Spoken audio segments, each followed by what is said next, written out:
حضرت عبداللہ بن حذافہ جہاد کر رہے تھے، روم کے عیسائیوں نے گرفتار کر لیا، 1000 آدمی نے مل کے پکڑا، گرفتار نہیں ہوتے تھے صحابی، 1000 آدمی نے گھیرا ڈالا، گرفتار کر کے لے گئے۔ اور جب بادشاہ کے سامنے گئے تو وزیر کہنے لگا بادشاہ بندہ بڑے کام کا ہے، اگر ہمارے قابو آ گیا تو فائدہ دے گا، صحابی ہیں حضرت عبداللہ بن حذافہ، حضرت فاروق اعظم کا زمانہ ہے، اگر قابو آ گیا تو فائدہ دے گا۔ بادشاہ کہنے لگا کیوں، کیا خوبی ہے؟ کہنے لگے ہم 1000 آدمی تھے، یہ اکیلا قابو نہیں آ رہا تھا، 1000 آدمی تھے، اگر ہماری فوج میں شامل ہو گیا تو بہت بڑا جرنیل ملے گا۔ بادشاہ کہنے لگا کوئی مسئلہ نہیں، 2-3 چیزیں ہوتی ہیں بندے کو خریدنے کے لیے، خرید لیتے ہیں۔ بادشاہ کہنے لگا عبداللہ جتنی دولت تجھے چاہیے میں تجھے دے دیتا ہوں، میرے لشکر میں آ جا، معاذ اللہ اسلام چھوڑ دے۔ حضرت عبداللہ بن حذافہ کیا فرماتے ہیں بڑا تو بیوقوف ہے، میں نے دولت کمانی ہوتی تو مدینے میں بیٹھ کے تجارت کرتا، میں دولت کمانے نہیں نکلا، میں تو رسول اللہ کی رضا کمانے کے لیے نکلا ہوا ہوں۔ دولت کمانی ہوتی تو کسی مارکیٹ میں ہوتا، میدان میں آنا تھا، شہادت ہے مطلوب مقصود مومن، نہ مال غنیمت نہ کشور کشائی، یہ دولت تو لونڈی ہے رسول اللہ کے دروازے کی، یہ تو پیچھے پیچھے پھرتی ہے نبی پاک کے غلاموں، یہ کمانی ہوتی تو میں کسی مارکیٹ میں ہوتا، میدان میں تھوڑا ہوتا۔ عبداللہ بن حذافہ سے دوسری چال چلی، کہنے لگے میاں عہدہ جو تجھے چاہیے، میں بادشاہ ہوں، میرے نیچے جو عہدہ تو کہے گا وہ تجھے مل جائے گا۔ حضرت عبداللہ بن حذافہ کہنے لگے شاید تجھے پتا نہیں میری تعریف کیا ہے، شاید تو جانتا نہیں میری تعریف کیا ہے۔ کہا صاحب کی کیا تعریف ہے؟ کہنے لگے میں رسول اللہ کا صحابی ہوں، اور کائنات میں سب سے بڑا عہدہ مصطفیٰ کے صحابی ہونے کا عہدہ ہے۔ صحابہ وہ صحابہ تھے جن کی ہر صبح عید ہوتی تھی، خدا کا قرب حاصل تھا، نبی کی دید ہوتی تھی۔ فرمایا میں نے حضور کے جلوے دیکھے ہوئے ہیں، مجھے عہدے کی ضرورت ہی نہیں، اور میں نے عہدہ لینا ہوتا تو میں سیاست کرتا، میں تو شہادت لینے نکلا ہوں میدان میں، عہدے کا میں نے کیا کرنا ہے۔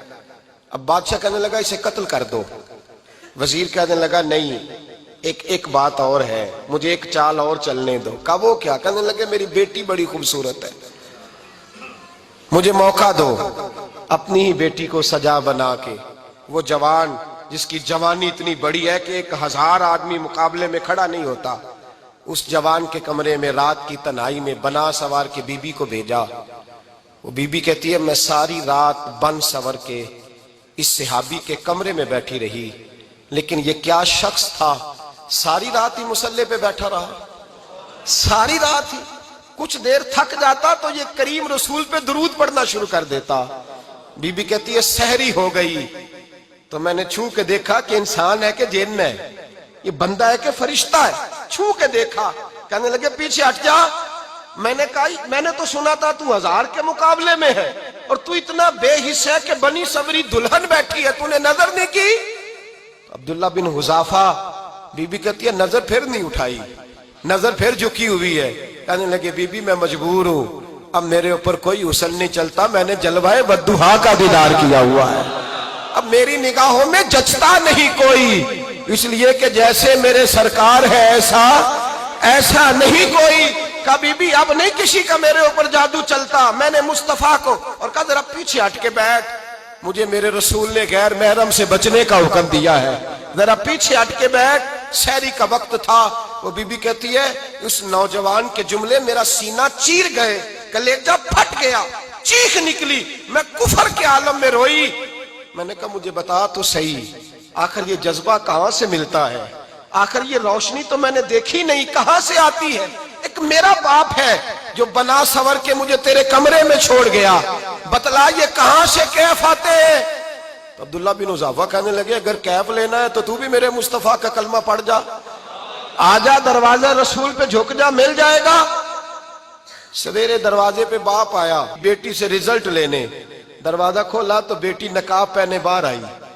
باپ کہنے لگا کیا بنا؟ کہنے لگی پیچھے ہٹ جا، تو غیر محرم ہے، کافر ہے، میں مسلمان ہوں۔ اس نے کہا کیا ہوا؟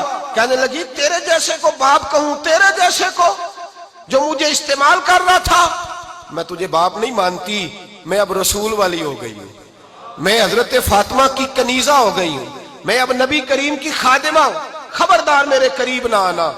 یہ دعوی بھی ناکام ہوا۔ اب حضرت عبداللہ بن حذافہ کے سامنے موت کھڑی کی، ایک کڑا میں تیل گرم کیا، کہنے لگے تجھے اس میں جلایا جائے گا۔ حضرت عبداللہ بن حذافہ رضی اللہ تعالیٰ عنہ جب جلنے کے قریب ہوئے تو رونے لگے۔ روم کا بادشاہ کہنے لگا شاید ڈر گیا ہے، کہنے لگے اب سمجھ آئی ہے، اب تجھے پتا چلا ہے، چلا آ جا۔ حضرت عبداللہ بن حذافہ کہنے لگے تو کافر ہے، تیری کافروں والی سوچ ہے، اس لیے نہیں رویا کہ موت سے ڈر گیا ہوں، میں تو اس لیے رویا ہوں کہ ایک جان ہے، وہ نبی پاک پہ قربان ہو رہی ہے، کاش رب مجھے 1000 جان دیتا، میں ساری مصطفیٰ پہ قربان کر دیتا۔ فاضل بریلوی فرماتے ہیں کروں تیرے نام پہ جاں فدا، نہ بس ایک جاں 2 جہاں فدا، اور میرا 2 جہاں سے بھی نہیں جی بھرا، میں کروں کیا کہ کروڑوں جہاں نہیں۔ اور میاں صاحب فرماتے ہیں وہ کچا رنگ للاری والا جیڑا چڑھدا لیندا رہندا، اے عشق تیرے دا رنگ محمد چڑھ جائے پھر نہیں لیندا۔